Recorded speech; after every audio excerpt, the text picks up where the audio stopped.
हम्म। हाँ ठीक है। बस अब शांत। शांत।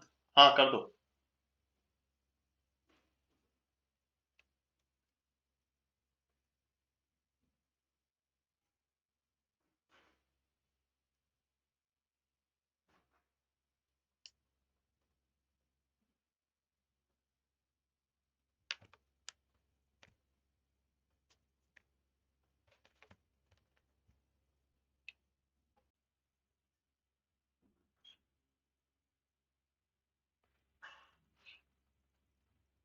Just give me a few more seconds.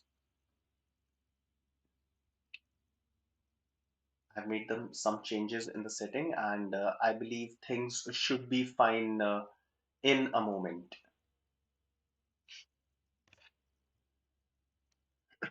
Okay, can you all please quickly confirm if I'm clearly visible and audible to all of you? Now the video is not lagging, I believe. Is it fine? Is everything working fine? All good now. All right, Arnav. Thank you. Thank you for the confirmation. Great. So, friends, let's begin this session of XAT 2024 crash course. Now, earlier I've told you that all these sessions, 15 sessions that we have for you in the upcoming days, all these sessions will be very helpful for all of you as far as the revision for XAT 2024 is concerned. All right. So, all of you must watch all these sessions, and almost on daily basis, there will be a session at 7 o'clock in this series of XAT 2024 crash course. Now, other than these sessions, there will be plenty of other sessions that we'll be conducting for all of you that will help you for the preparation of XAT. Okay. One of the students are asking, sir, snap third slot के importance do na. Shravani, this is for XAT 2024, and we have conducted plenty of sessions for Snap as well. Yesterday only I've taken a session, so please go ahead and look back on in the recorded videos of YouTube. All right, great. So XAT 2024 crash course arithmetic score maximizer. Now today we'll be solving some of the questions which are based on arithmetic. Uh, all these questions they have been picked from the previous year paper questions of XAT examination.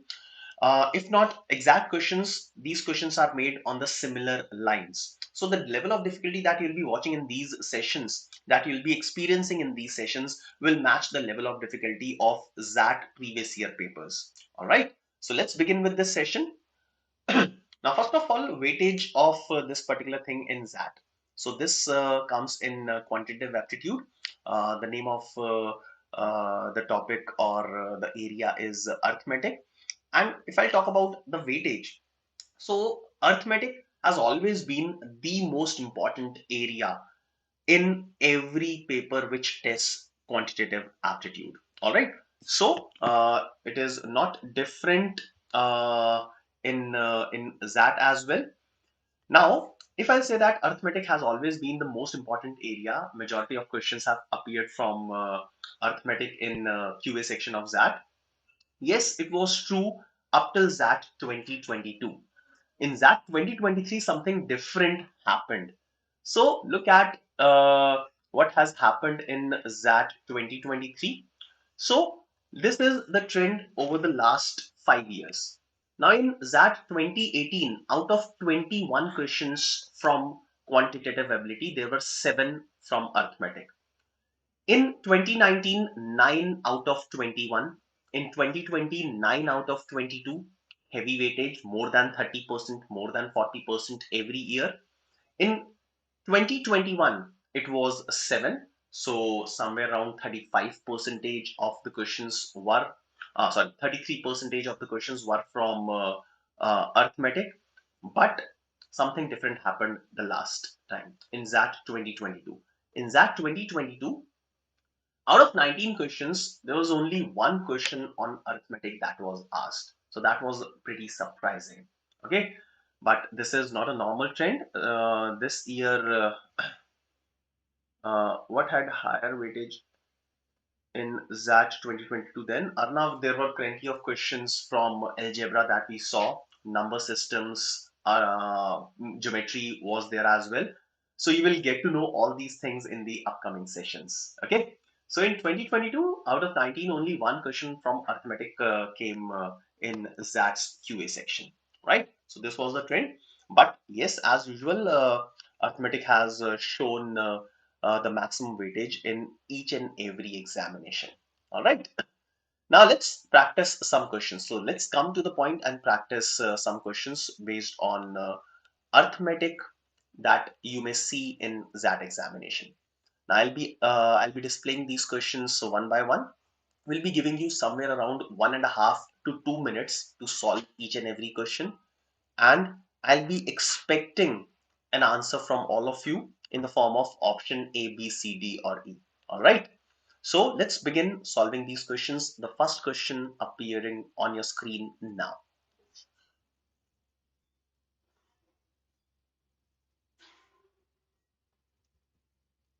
Now carefully read each and every information and post your answer in the chat box.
Any answer for this one?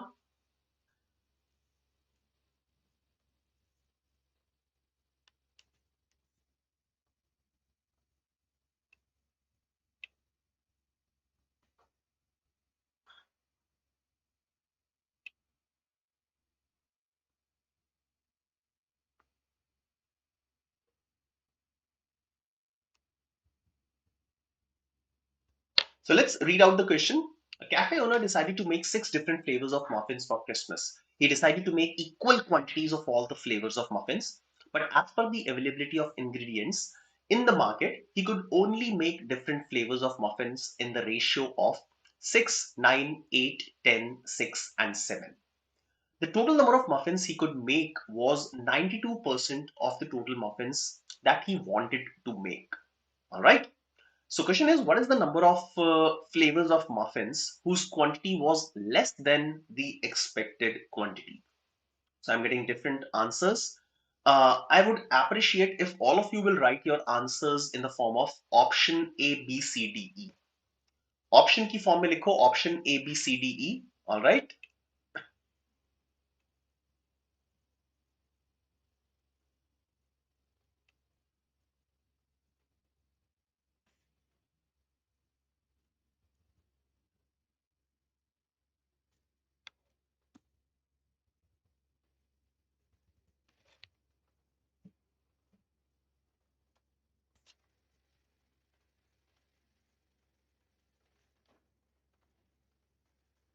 Okay. Enough of time. I've already got some answers. So now let's solve this one. Okay. Solve करते हैं. So I've already got plenty of answers from some of you. All right. Now let us assume that he decided to make 100x muffins in total. Okay. Now the cafe owner decided to make 6 different flavors and he decided to make equal quantities of all the flavors. So 6 different flavors, equal quantities, total number of muffins I have assumed as 100x. So the number of muffins for every flavor will be 100 upon 6x. That is approximately equal to 16.67x, right? So this was his expectation. This is what he has decided. But instead of making 100x total muffins, he could only make 92% of total muffins. So that means the number of muffins that he has made is 92x. All right. Now, these muffins that he has made, their number is in the ratio of 6, 9, 8, 10, 6, and 7. Okay. So let's add all of them. 6, 9, 8, 10, 6, and 7. So 6 and 9, 15, 15 and 8, 23, and 10, 33, and 6, 39, and 7, 46.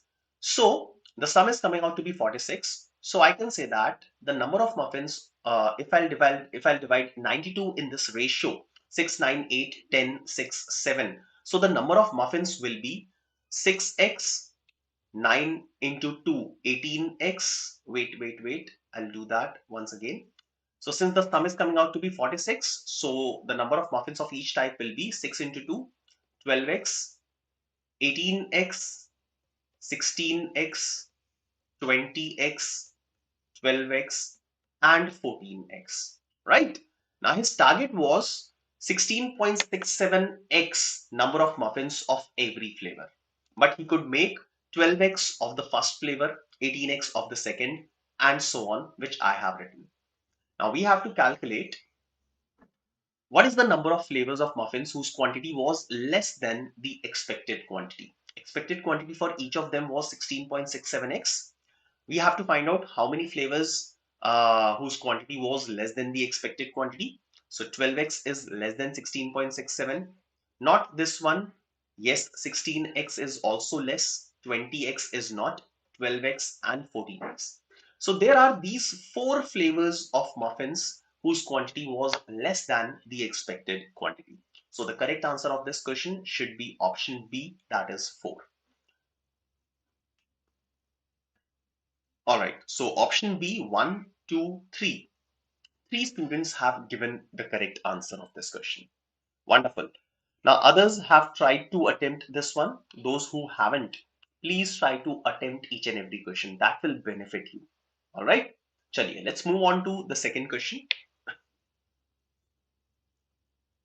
The second question is based on simple interest and compound interest.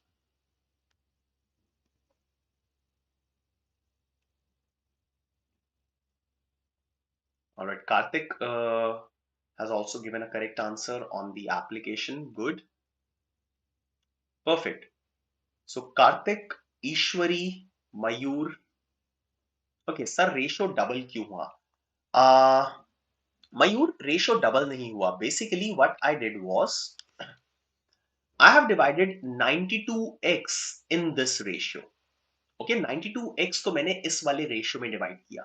Since this sum is coming out to be 46, 46 का double 92 होता है. So the number of muffins of each of these types will be 6 multiplied by 2 into x. Okay, so I'll have to divide. So muffins of first type will be 6 upon 42 multiplied by 92x. So it will come out to be 12x. Muffins of second type will be 9 upon 42 multiplied by 92x. That is, sorry, 9 divided by 46. 46 and not 42. So 9 divided by 46 multiplied by 92x, and that will be 18x, and so on. All right. So what I've done is I've just divided the total number of muffins that he has made in the given ratio. All right. Chaliye. So this is question number 2.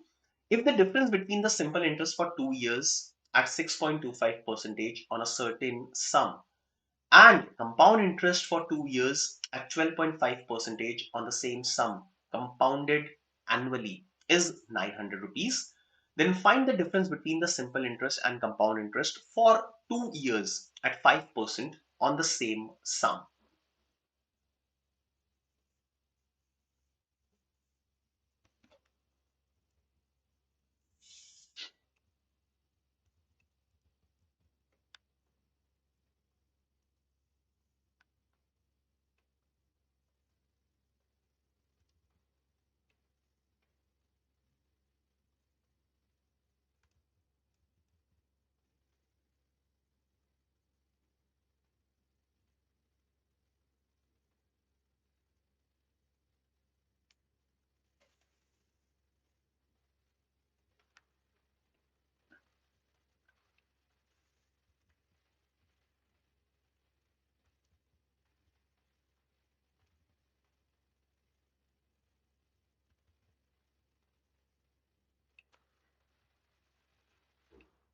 All right, people have already started giving the answer.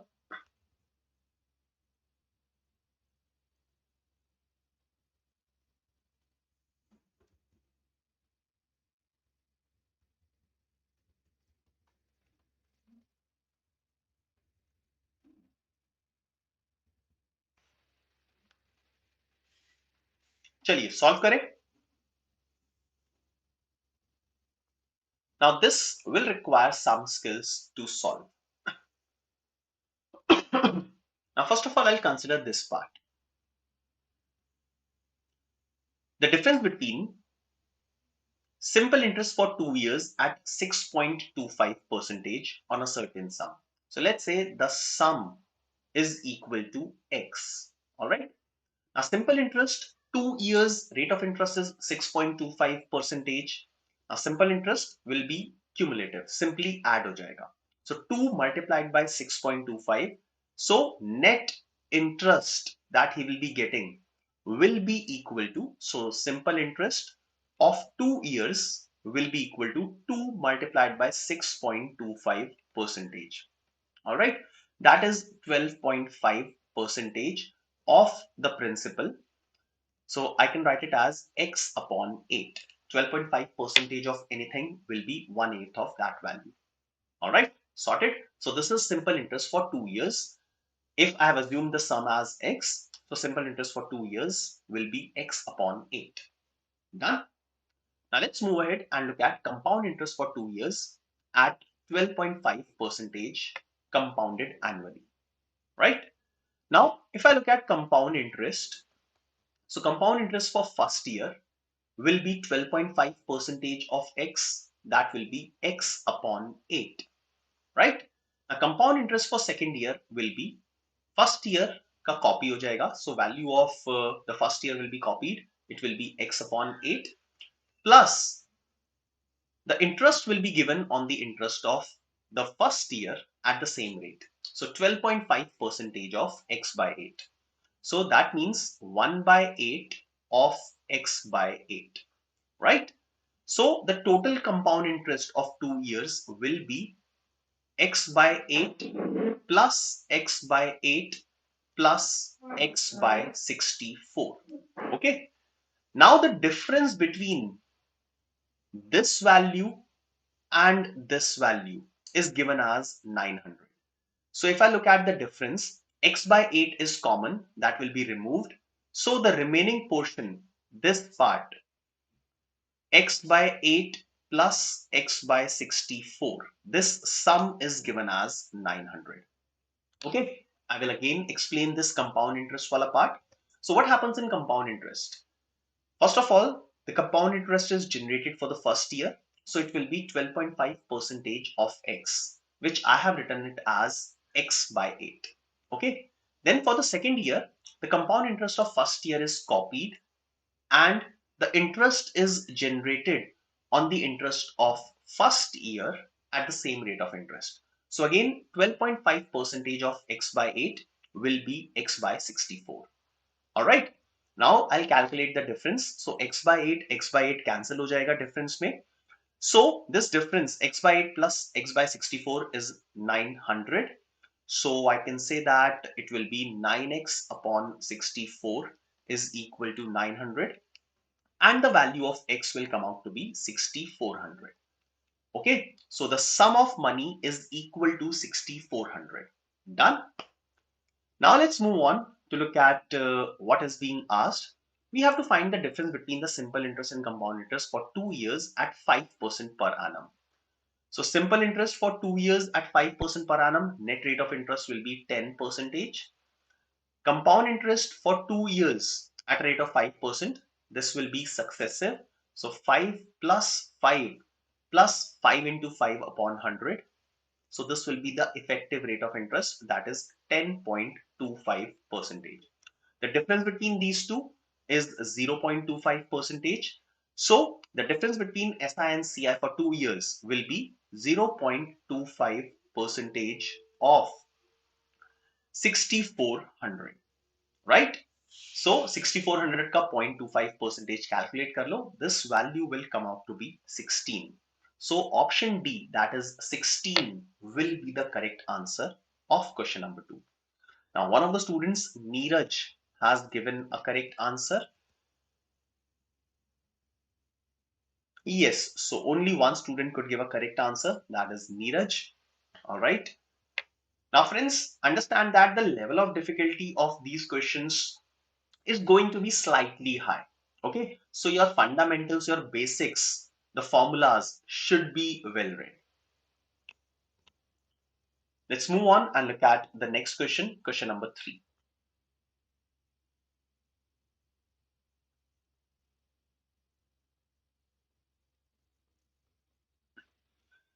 The ratio of efficiencies of A, B, and C is given as 4 is to 3 is to 2. A can complete the work in 18 days. Now, on the basis of this information, you can also find out the number of days taken by B and C. Now, A, B, and C started the work together. A left after 4 days and B left 3 days before the work was originally scheduled to be completed. So, for how many days did C work?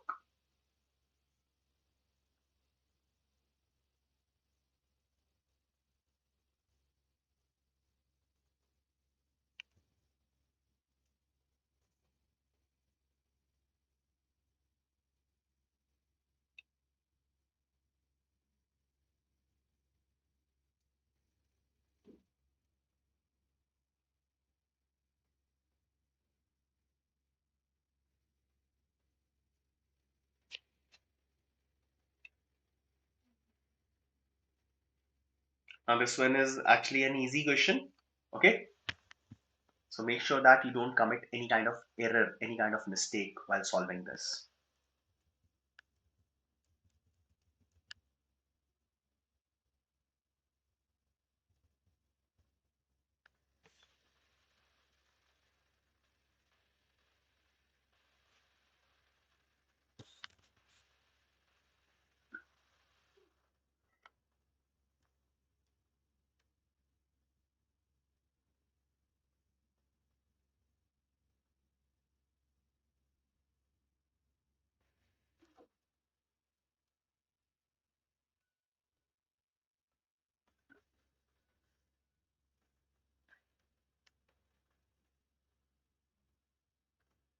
Now, first of all, I will find out the number of days taken by B and C based on the ratio of the efficiencies that is given. Now, the ratio is 4 is to 3 is to 2. If I look at the efficiencies of A and C, C is half as efficient as A. So, C will take double the time taken by A. So, the number of days taken by C will be 18 multiplied by 2, that is 36 days. All right. Now, looking at the comparison between C and B. So B is, I can say that 3 by 2 times more efficient. So B will take two-thirds of the number of days taken by C. So B will take two-thirds the number of days taken by C. So that will be 2 by 3 of 36. That is 24 days. All right. So A will take 18 days, B will take 24 days, and C will take 36 days. I will assume the total work as the LCM of 18, 24, and 36, which is 72. I'm sorry, 72 units is the total work. All right. Now 72 units is the total work. So the work done by A in one day will be equal to 4. B will do 3 units of work and C will do 2 units of work in one day. So if this is the case, then if A, B, and C will start the work together and nobody will leave, then the original schedule to finish the work will be 72 is the total work, and A, B, and C are working together. So 4 plus 3 plus 2, that is 9. 9 units of work will be finished in one day by A, B, and C together. So 72 upon 9, 8 days. Okay, so 8 is the original schedule in which the work will be finished. Right? Now let's see what is happening in this question. Now A, B, and C started together, but A left after 4 days. So A was working for 4 days. So in 4 days, the amount of work done by A will be 4 multiplied by 4 plus B left 3 days before the work was originally scheduled to be completed. Now, work was originally scheduled to be completed in 8 days, but B left 3 days before that. So that means B left in 5 days. So 5 days work of B, that is 5 into 3. So this is the total work that A and B have finished. So 16 plus 15, that is 31 units out of 72. So remaining work for C will be 72 minus 31, that is 41 units, right? So C will finish 41 units of work. So number of days will be 41 divided by 2, that is 20.5 days. All right. So 20.5 days, option A will be the correct answer of this question. Okay. So question number 3, option A, 20.5 is correct. Let's move on and look at question number 4. Now question number 4 is slightly tricky. थोड़ा सा tricky question है.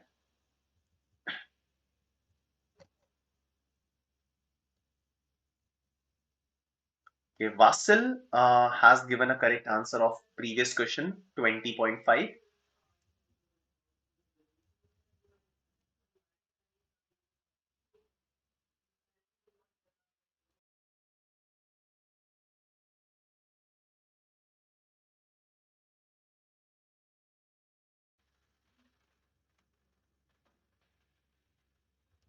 So read it properly. Tricky question. The ratio of income of X and Y is given 4:5, and each of them spends some part of his income and the rest is saved. The ratio of their expenses is also given. Then which of the following statements must be true? Must be true.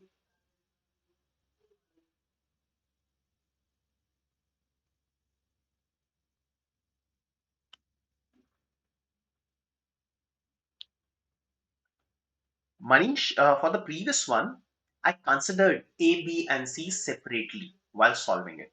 So initially, the original schedule, when A, B, and C will work together, the work should be completed in 8 days, right?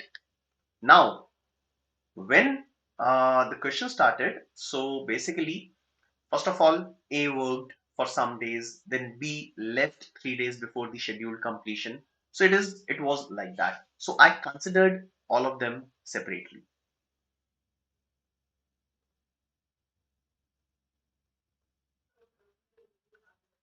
Varun, Quants 71, it may be a barrier. Probably it will be difficult for you to cross the sectional of quant. Otherwise, everything is fine overall, as well as the other two sectionals.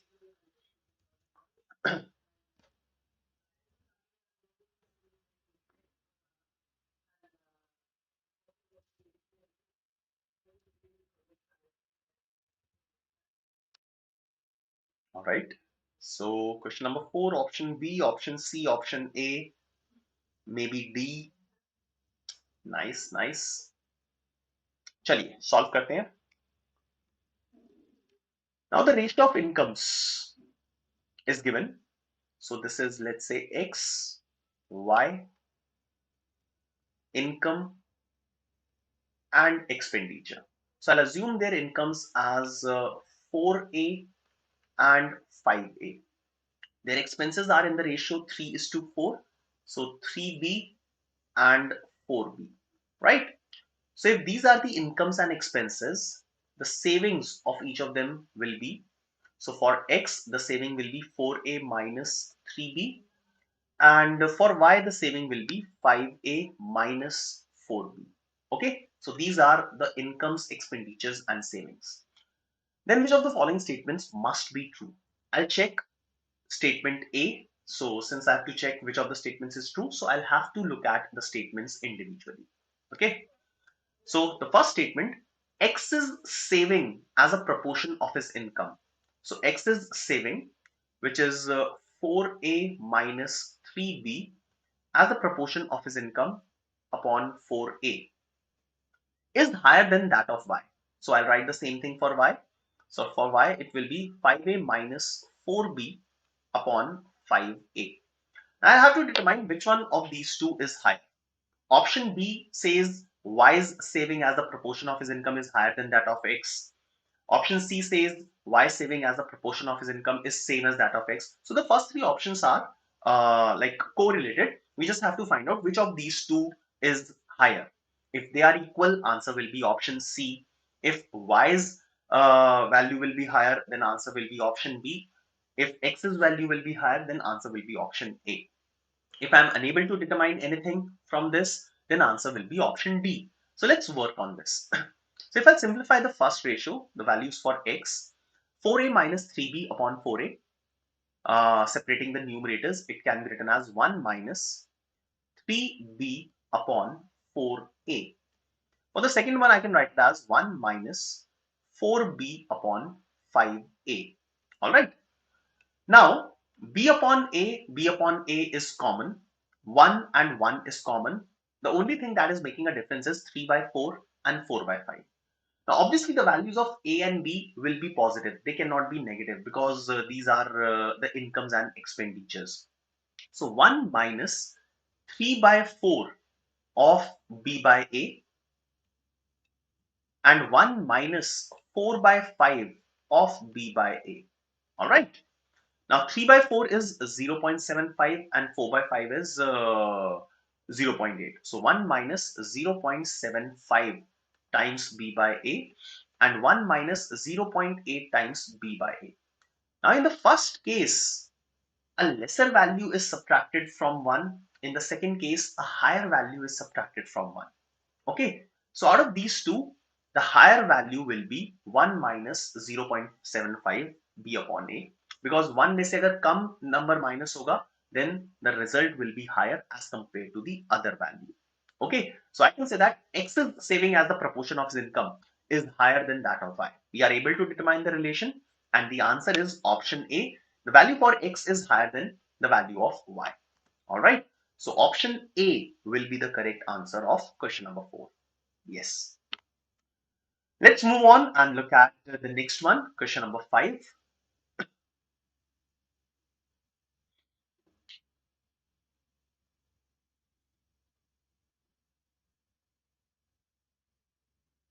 Now, Sohan and Mohan are running on two different circular tracks.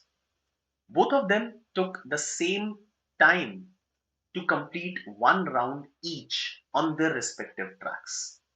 Okay? Now, they interchanged their tracks and Sohan completed 3 rounds in the time Mohan completed 1 round after interchanging the tracks. So you'll have to find out the ratio of the speeds of Sohan and Mohan.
Any answer for this one?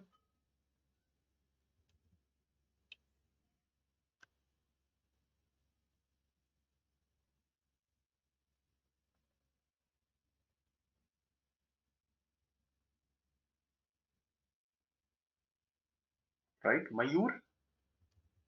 Option B, that is 3:1. Okay.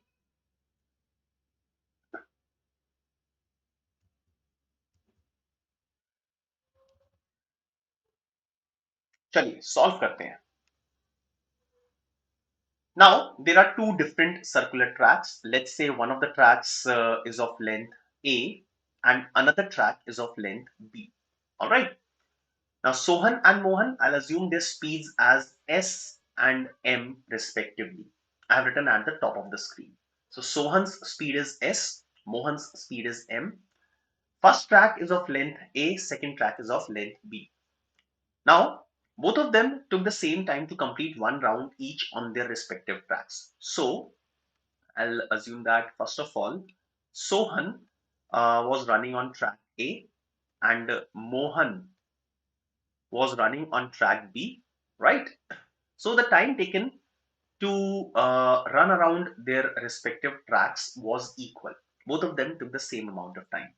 So time taken by Sohan will be distance upon speed of Sohan, and time taken by Mohan will be distance upon speed of Mohan. And these two times are equal. Okay. So from here, I can say that M upon S is equal to B upon A. Done. Let's look at the second part. Now the second case is they interchange their tracks. So now Sohan is running around the track whose length is B and Mohan is running around the track whose length is A. Okay. Sohan completed 3 rounds. So now Sohan completed 3 rounds. So distance traveled by Sohan will be 3B and the speed of Sohan is S. In the same time, Mohan completed one round. So Mohan completed one round and the time taken is A upon M. So from here, I can say that M upon S will be equal to A upon 3B. Now M upon S is B upon A. It's also equal to A upon 3B. I can equate them. So B upon A will be equal to A upon 3B. So from here I can find out that A upon B or A square upon B square will be equal to 3 upon 1, or A upon B will be equal to root 3 upon 1. Alright. So A upon B ka value aa gaya. So the ratio of the speeds of Sohan and Mohan I can pick from here. Sohan upon Mohan is A upon B, and that is equal to root 3 upon 1. So root 3 is to 1 will be the ratio of their speeds, and the correct answer will be option A. Option A, root 3 is to 1 is the correct answer. Simple question tha ye. I don't know why some of you would have complicated this one, but this one was very simple. Let's move on and look at question number 6.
Any answer?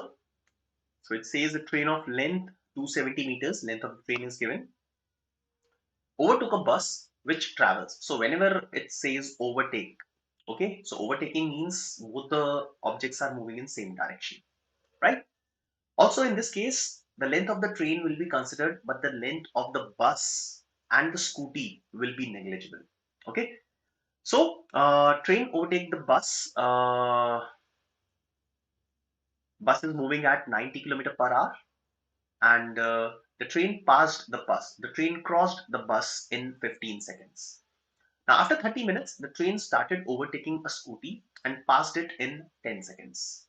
How much time after the train overtook the scooty would the bus overtake the scooty?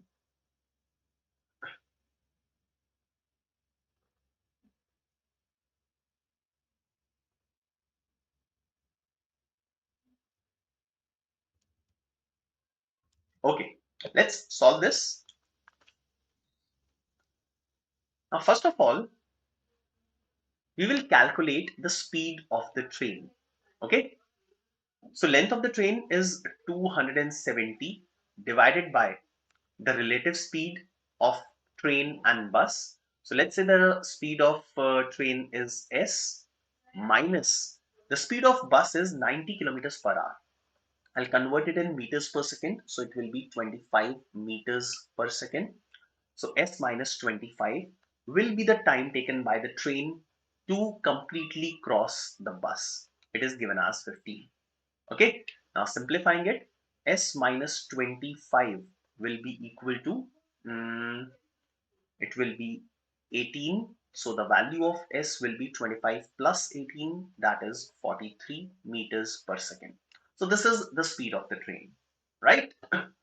Now, the train, after 30 minutes of passing the bus, started overtaking a scooty and passed it in 10 seconds. So from this, I'll be able to calculate the speed of the scooty. So again, the length of the train, which is 270 upon the relative speed of train and scooty. So train's speed is 43 minus the speed of scooty. Let's say it is k, okay, and the time taken is 10. So the value of k, the speed of scooty, will come out to be, so 43 minus k is equal to 27. So 43 minus 27, that is equal to 16. So 16 meters per second is the speed of scooty, right? Now let's say at this point, the train overtook the bus, and then at this point, the train overtook the scooty. Okay. Now the train traveled from bus up till scooty in 30 minutes, and the bus must have traveled certain amount of distance in these 30 minutes as well. Okay, so bus would have reached up till this point once the train has overtaken the scooty. Okay? Yes, Arnav. So we'll be considering the length of the bus and the scooty as negligible. Okay, we'll not be considering that, it can be ignored. Also, now while finding this answer, I will not be considering these 15 seconds and 10 seconds. Okay, in 10 seconds, the bus must have covered some distance. Okay, so I'll not be considering this. I'll be calculating the approximate answer and we'll be looking at the options. Since the options are very far away, so it will be fine if I'll get the approximate answer. Okay, so distance covered by bus in 30 minutes and distance covered by train in 30 minutes. If I take the difference of these two distance, that will give me the distance between the bus and the scooty at the same time. Okay, so I'll calculate this distance. So it will be equal to the distance traveled by train in 30 minutes. So distance traveled by train in 30 minutes, speed of train is 43 multiplied by 30 multiplied by 60. So I've converted 30 minutes into seconds. So this is the distance traveled by train minus the distance traveled by the bus. So the speed of the bus was 25. So 25 into 30 into 60. Okay. So this is now the distance between the bus and the scooty at the same time. Now the bus will overtake scooty in how much time? That will be distance upon the relative speed of bus and scooty. So relative speed of bus and scooty. So speed of bus is 25 minus the speed of scooty, that is 16, and this should be the answer. Okay. So simplifying this, numerator 43 minus 25 is equal to 18. So 18 into 30 into 60 divided by 9. Cancelling. So I will get the answer as 3600 seconds. All right. So 3600 seconds. And among the options, I can see that I have 3620 seconds. Why? Because I have neglected these 15 and 10 seconds. So my answer will be near to 3600 and it is 3620 seconds. Okay. Don't get into the complications of the time that the train took to overtake the bus or train took to completely cross the scooty. You can ignore those timings. Okay. So the answer here will be 3600 seconds. So 3620 is the safest answer to mark. So option will be, answer will be option A. All right, great. Let's move on and look at our next question, question number 7.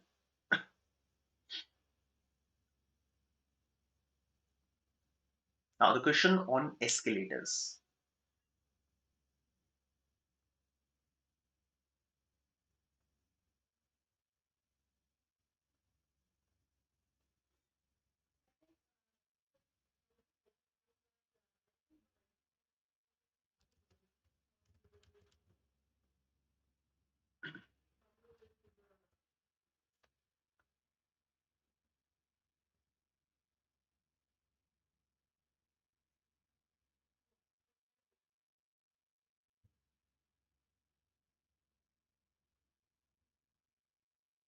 Okay, Ram and his wife climb up the moving escalator. Ram walks twice as fast as his wife. Ram arrives at the top when he has taken 40 steps, while the wife reaches the top when she has taken 30 steps. Find the steps taken by Sham, the son of Ram, to reach the top if Sham walks 25% slower than Ram.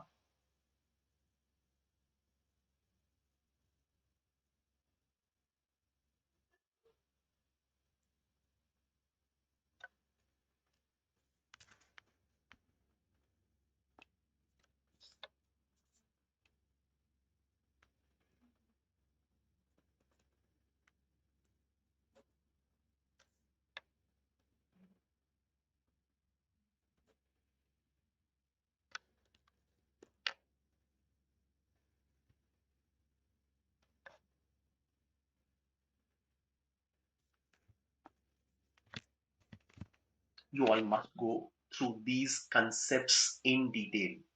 Yes, Zach will be asking all these things, and like escalators, you can practice 5 6 questions. It will hardly take 30 40 minutes, and you'll be good in that.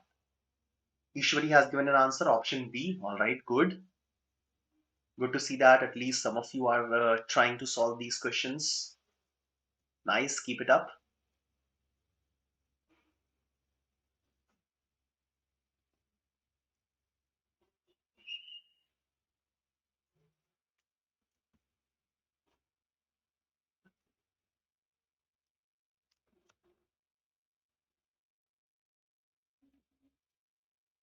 The answer of the previous question was 3600 approximately.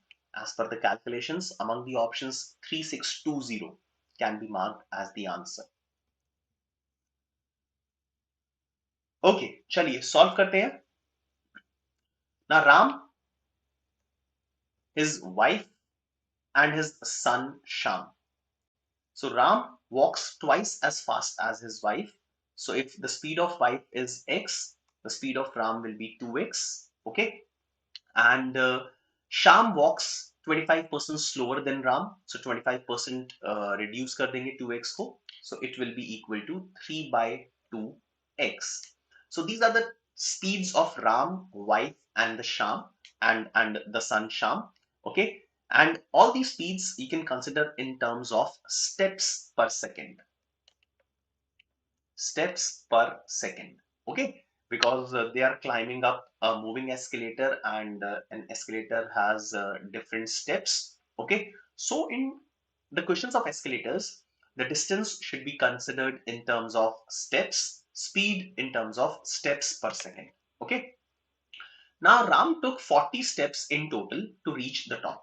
Okay, now let's say there are a total of n number of steps. on the stationary escalator. So when the escalator is stationary, I can see n steps. So the total distance that each of these persons has to travel is n steps.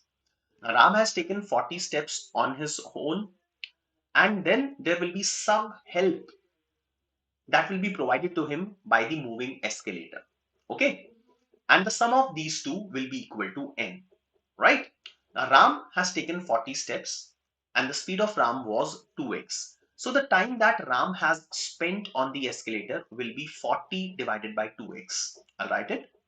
Okay, and this is the time that Ram has spent on the escalator, and this will be the time for which escalator will provide help to Ram. Okay, I'll assume that the speed of escalator is e steps per second. Okay, so Ram was there on the escalator for 40 upon 2x seconds, for which escalator was moving at a speed of e.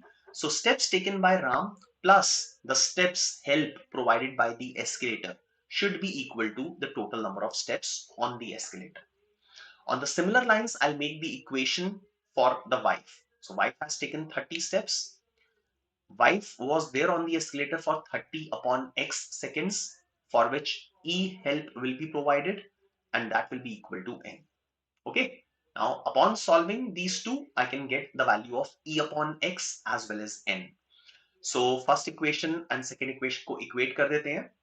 So, you will get the value of E upon x as 1.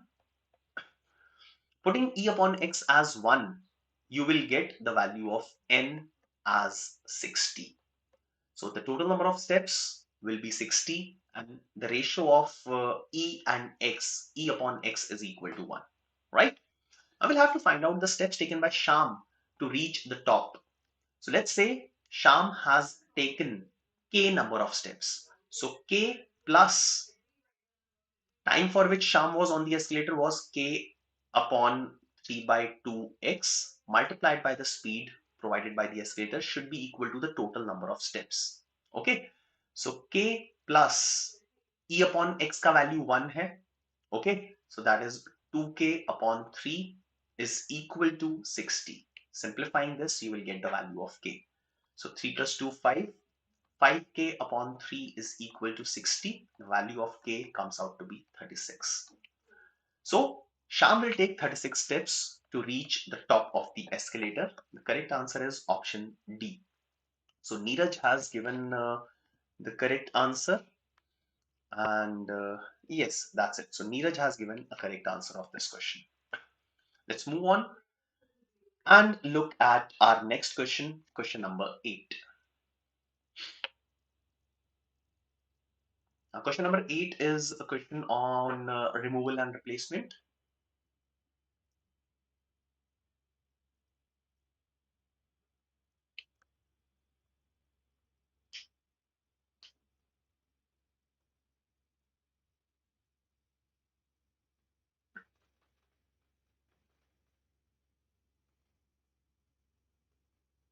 Now, tank A contains 1400 liters of oil and paint mixed in the ratio 3:4. Tank B contains 1800 liters of oil and paint mixed in the ratio of 1:5. A 60% solution is taken from tank A and 80% from tank B and mixed in tank C. So first of all, I'll calculate the composition of tank C, how much oil, how much paint is there. Now, in tank C, removal and replacement is happening. So 40% of the solution is removed and replaced with paint. So what is the amount of paint in liters left in tank C after the replacement?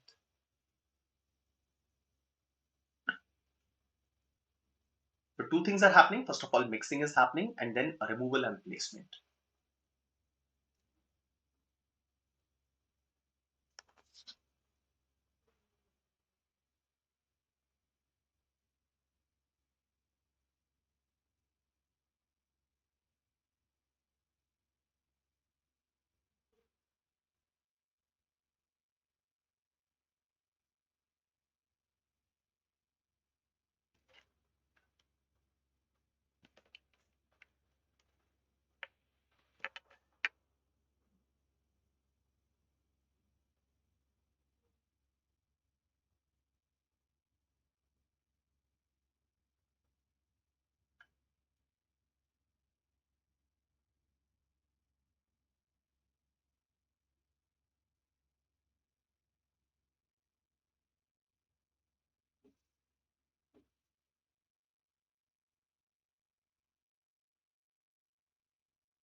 करें?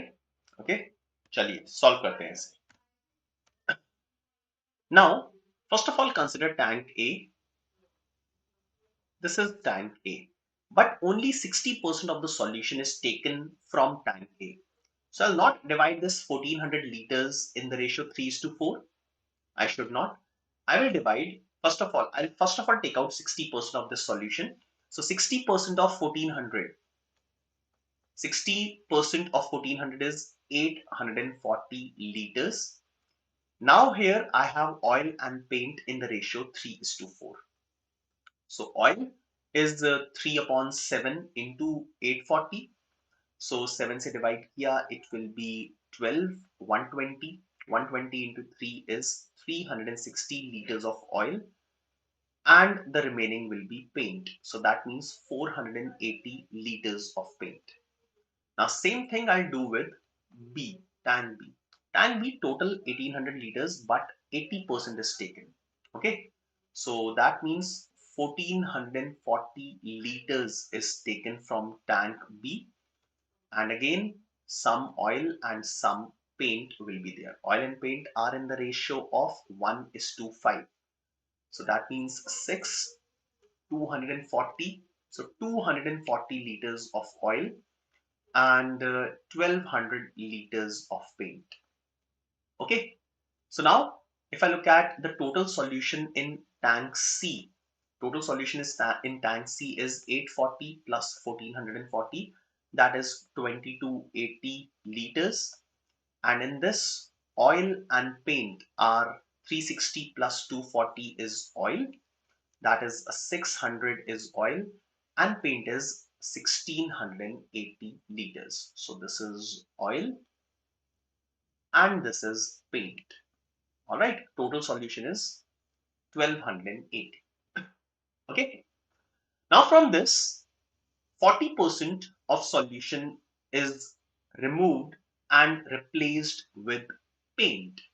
Okay, so since the removal and replacement is done by paint, so the formula of removal and replacement will be applied on oil. Okay, so let's apply that formula. So final quantity of oil will be equal to initial quantity of oil. Now I'm removing 40% of the solution, so leftover solution will be 60%. So that is 3 upon 5. So this will be the final quantity of oil that will be left in tank C. Okay, so 120 into 3, that is 360 liters of oil will be left finally. Okay, now since it is removal and replacement, total quantity will not change. So if this is the quantity of oil, then the quantity of paint will be total quantity minus the quantity of oil. So this will be the quantity of paint. So that will be 1920. So 1920 liters of paint will be left over in tank C after the replacement. So the correct answer should be option E, that is 1920. So I have not made many efforts. The calculations were also simple the way I was solving this. Okay, so this is the way you should be treating most of these questions. So question number 8, the correct answer is option E, that is 1920. Let's move on and look at the next question, question number 9.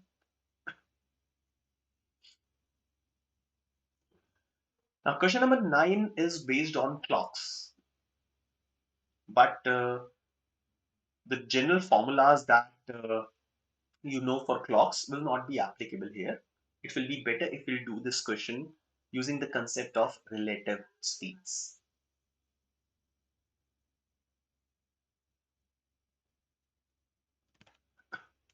बहुत simple question है. Relative speed से अगर करोगे you will get the answer in 30 seconds.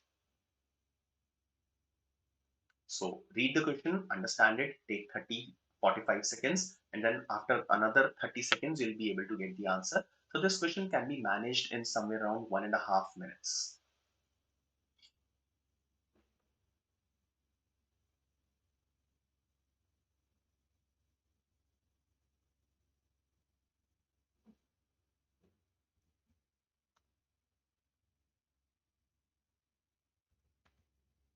Hello Navneet. You have just joined in, so you must watch the recording of this session.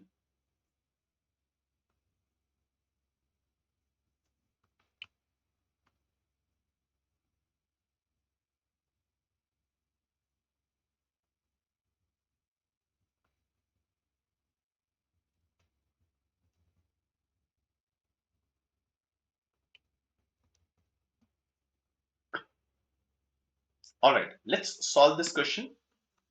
The question says that the clock is malfunctioning and the speed of minute hand doubled. Okay. Now we should be knowing the speeds of hour hand and minute hand. The speed of hour hand is half degrees per minute. Okay. Originally, the speed of minute hand is 6 degrees per minute, but here the speed has doubled. So it will be equal to 12 degrees per minute. So the relative speed of hour hand and minute hand will be the difference of these two. That will be 11.5 or 23 upon 2 degrees per minute. This is the relative speed. Okay. Now the question is saying that the clock was working correctly till noon. However, from noon it started malfunctioning and the speed of minute hand doubled. So after noon, at what time will the minute hand and the hour hand of the faulty clock be opposite to each other for the first time? So after noon, so the time is 12 noon. That means both the hands are overlapping each other. So both the hands are together. Okay. Now they will start moving at a relative speed of 23 upon 2 degrees per minute, and we'll have to find out the time after which the angle between them will become 180 degrees. So right now the angle is 0 degrees and it will change to 180 degrees. So the time taken will be the distance covered.